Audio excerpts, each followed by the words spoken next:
ng intro-intro, bumili nga pala ako ng 1 kilong nyimpong baboy na kakailanganin ko sa pagluluto ng masarap na umba. Kaya dali-dali ko na nga itong hinugasan at hiniwa ng matimplahan na. Inuna ko nang ilinagay rito itong 1/4 cups of soy sauce, 5 tablespoons of sugar, 1 tablespoon of cracked black pepper, and 3 pieces of star anise. At para mas lalong sumarap ang ating menu, maglalagay ako ng 240 ml ng pineapple. At hahaluin ko lang muna gamit ang aking kamay para ma-mix yung mga sangkap na pampalasa. At syempre ibababad ko muna ito ng 1 o 2 oras bago lutuin. Makalipas ang 2 oras, mag-umpisa na tayong magluto. Kaya linagyan ko muna ng konting mantika at sinunod ko nang ilagay dito itong sibuyas at hinalo ko lang muna ng bahagya. At sunod ko na rin ilinagay dito itong bawang. At hahaluin lang muna ulit natin ng bahagya hanggang sa mag-golden brown itong bawang at sibuyas. At dahil golden brown na nga itong ating mga ricado, ilalagay ko na itong karne ng baboy. At itutuloy-tuloy ko lang muna ang paghalo hanggang sa tuluyan na nga itong magmantika. Bago ang lahat mga idol, kung bago ka pa lang makapanood ng aking video,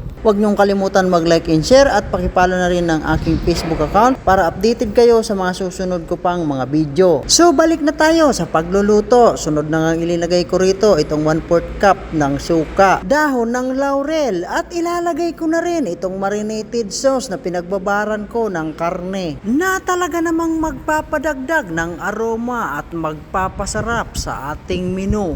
At itutuloy ko lang ang paghalo hanggang sa tuluyan na nga itong matuyo. At maglalagay ako ng 1 basong tubig na magpapalambot sa ating karne. Kaya tatakpan ko na muna at papakuluin ng 15 to 20 minutes. At dahil alam kong may inip kayo, fast forward na tayo. At dahil nga malambot na itong karne, ilinagay ko na dito itong black beans at hahaluin ko lang muna hanggang sa tuluyan nang lumapot ang sauce nito mga idol. At dahil malapot na nga itong sauce ng ating humba, ilalagay ko na rito itong bulaklak ng saging. At bago nga pala magtapos ang aking video, shout out muna kay Obed Adra, ang isa kong kaibigan na Bicolano na sumusubok din na mag-vlog mga idol. Kaya suportahan din natin siya mga idol.